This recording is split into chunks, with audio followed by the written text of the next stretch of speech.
Millions of Americans each day count on good health to conduct their daily lives, at work, during recreation, and with family. But if you're currently experiencing back pain and the limitations it can bring, then you're not alone. Up to 80% of Americans will suffer from back pain at some point in their lives. Americans spend at least $50 billion a year treating back pain. Back pain is the second leading reason that people visit doctors. Fewer than 5% of people with back pain will require back surgery. Disc ailments, including bulging, herniated, and disc degeneration, is often the cause of back pain symptoms. So what is disc degeneration? As we age, the water and protein content of the disc begins to change, causing the weakening and deterioration of the disc material. When the outer layer of the disc, called the annulus, weakens, and the inner gel-like substance, called the pulposus, begins to push outward, this is often referred to as a bulging disc.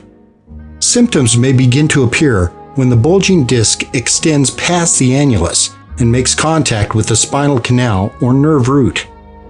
This is referred to as a herniated disc.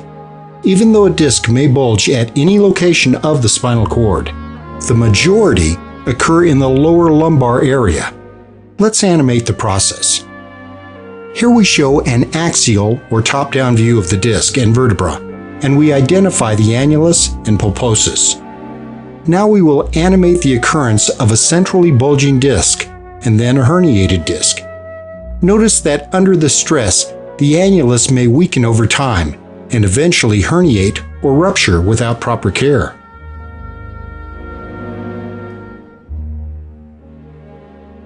What type of symptoms may be experienced from a bulging disc?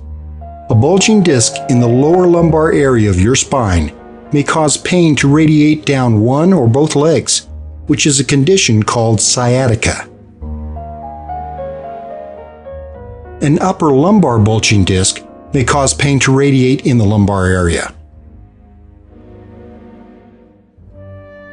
A bulging disc in the lower cervical region may cause pain to radiate down the arms and into the hands.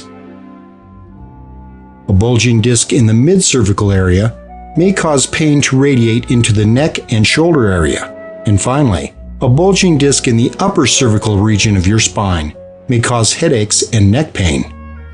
Acute pain may not be the only symptoms caused by a bulging disc. A lower lumbar bulging disc may also cause less painful symptoms, like numbness and tingling throughout the back of the legs, feet, and toes. A bulging disc in the upper lumbar area may cause pain in the thigh and pelvis area. A bulging disc in the lower cervical area may cause numbness throughout the arms, hands, and fingers. And finally, a bulging disc in the upper cervical area of your spine may cause numbness and tingling in the neck and head area.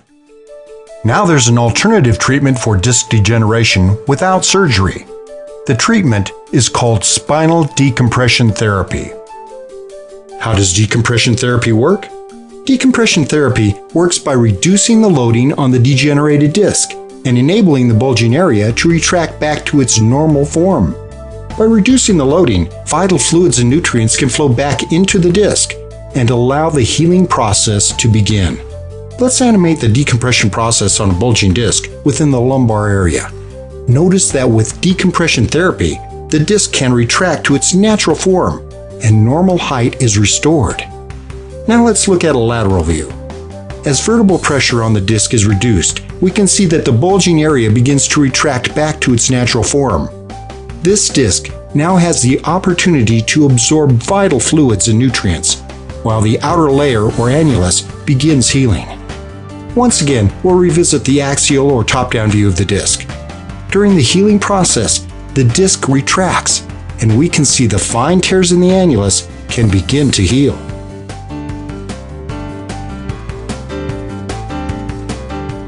The road to recovery from disc degeneration requires commitment by both the doctor and the patient.